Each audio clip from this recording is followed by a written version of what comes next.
Action coming thick and fast. Men's steeplechase. Athletes out on the track, and this you feel all about. Once again, Sufyan El-Baqali. There's the lineup in full. And there is El-Baqali, the Olympic champion, the world champion, Morocco's first ever Olympic champion. One of the highlights of the Diamond League season. In the heat of Rabat, the crowd went crazy. Haile Mariam Amari will be challenging the diminutive Ethiopian. Look out for him, the African champion in yellow. Abraham Kibriwat from Kenya, the Commonwealth Games champion, will also have a say. Wali is there for Ethiopia. Serem, the Kenyan. Kipsang, closest to camera. Notable absentees, Lamesha Girma, who has been El-Baqali's closest contender. He's not here, neither is Consensus Kipruto. So away we go, 7.5 laps of the track, the water jump, the barriers as well.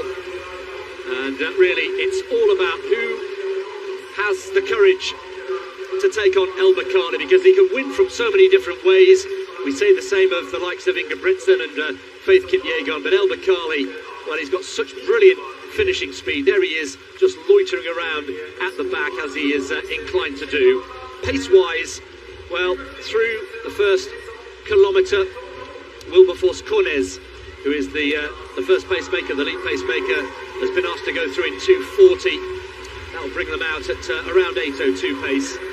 Cornez and Roussel as well is in there. In fact, Roussel is leading the way at the moment through 2 kilometres in 5:22. That's around 64-second lap. So two pacemakers, Kipsang there, and it is Serem who is in effectively second place, with El-Baqali just keeping out of trouble at the back. He is, isn't he? He's tall enough to be able to see what's going on, isn't he, ahead of him? It's just happy to keep an eye. Interesting, isn't it, over the next couple of years how this event develops, with 1 or 2 of the younger steeplechasers coming through. It's the women's event that seems to be really developing in that sense. El-Baqali might be thinking, if the challenges are there, of course they are, but he's somebody who could keep dominating this for another 2-3 years at least. Well, he could. He very rarely loses a race. The last significant defeat was here in Zurich a year ago. He won't want to make the same mistake again. Kari Sanya of Sweden, 6th of the world champs. That's a pretty good effort. You can see there the lead that we saw right in the beginning from Valletta, almost getting out to 7 metres with the very first jump of the competition, or her first jump of the competition, 6.97. Colleen, 6.50 in second place. That's not going to be too far away, though, is it, for Sanya? Good on the board. No jump in the first round, and that one 6.55, so she's going to move into second place. Approaching the first kilometre, and the two pacemakers still out in front, with Kipsang and Miura, the Japanese athlete, who is also joining the leading group. 2:40, bang on the money in terms of placemaking, so well done to Abderrafia Boissel, who's sticking to his task, sticking to the brief. Kipsang there is effectively leading the race, with Serem, his compatriot, in second place. Getnet Wali there in the turquoise of, well, I say Ethiopia, it's not the Ethiopian colours, is it? It's the turquoise for Getnet Wali. Leonard Bett as well, a training partner of Consensus Kipruto. Kipruto, by the way, heard from his manager over the last couple of days, just has a bit of a back problem, wasn't comfortable hurdling, and therefore took the precaution of not coming here to compete in Zurich. Pacemaker peels off. So now we'll see what happens. El-Baqali just thinking of getting a little bit closer on the outside there. I think in his favour as well. I mean, he's a tall man. The barrier's obviously perhaps a little bit easier, but he's got pretty good technique. It's not the best, but it's certainly effective enough. Particularly when he's at pace, though, it's not so much during the race. You want to conserve as much energy as you can in the steeplechase, going over the barriers, not too much chopping and changing. Keep your rhythm, up and over, but it's when you start going at pace, particularly on the last lap, when you're tired and you're fatigued, that's when it really comes into play. And he's good at that. He's very good at that, very good technically, and also has got this blistering finish at 3:31, 1500 metres. Quick word about the man in yellow, easily recognisable, Haile Mariam Amare, who was second behind El Baqali in Lausanne last time they all went out. The only athlete who really had a go at El Baqali, and now he's just feeling his presence on the right shoulder towards the back of that pack.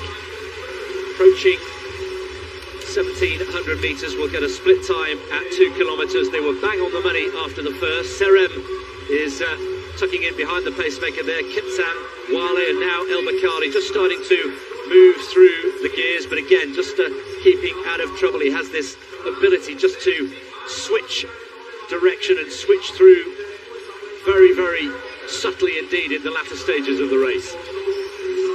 They're not going to be too far off the required pace. They did ask for 5:22.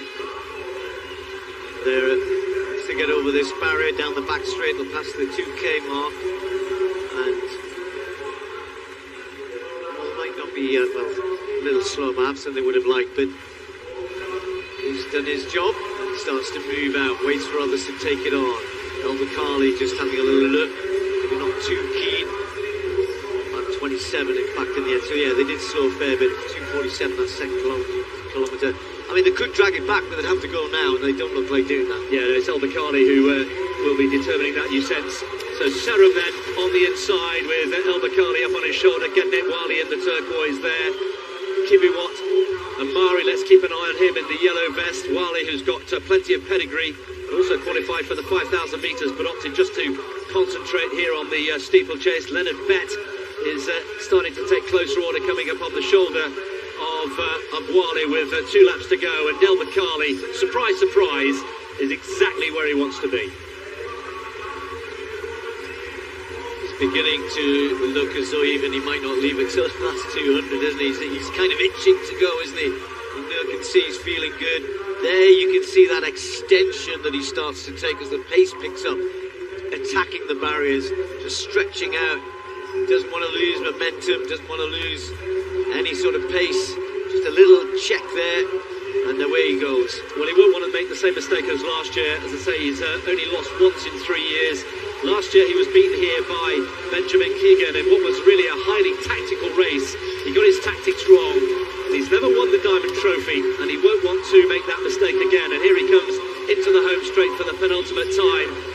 In the driving seat, Kibiwat in second place, Wale in third, with Serem in fourth place, and El Baqali will hear the bell just outside 7 minutes. 400 metres to go. El Baqali is almost there. Yeah, Wale almost climbed over the previous barrier. He was a bit better there, lost a lot of ground to Kibiwat, but Kibiwat himself trying to hang on El Baqali. That's only a 5 metre gap.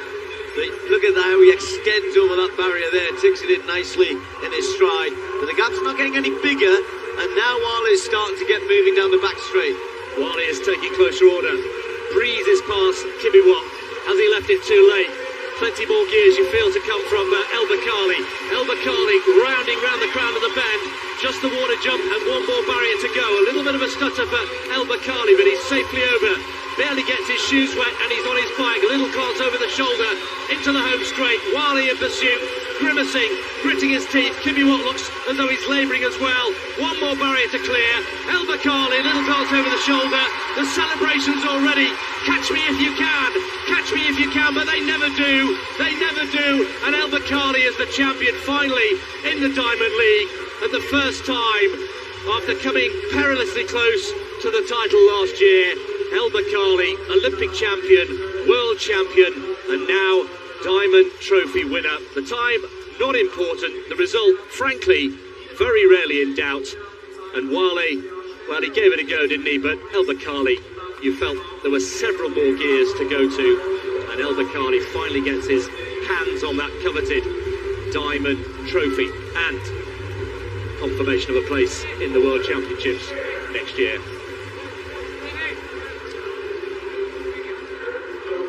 Team photo, that's nice to see, isn't it?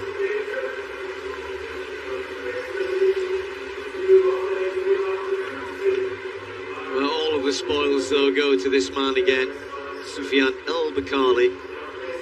As you said, time didn't really matter. It was a pretty good last 1,000 they ran. Was that 240? But it really didn't matter. He picked it up 600 to go and just gradually kept the pressure on. Got a little bit of a gap. Wally did his best, but when you're watching Wally, he just left something in the water. When you're looking down the back straight, Wally started his move. As soon as he went over the barrier down the back straight, he lost momentum again. And it's really hard.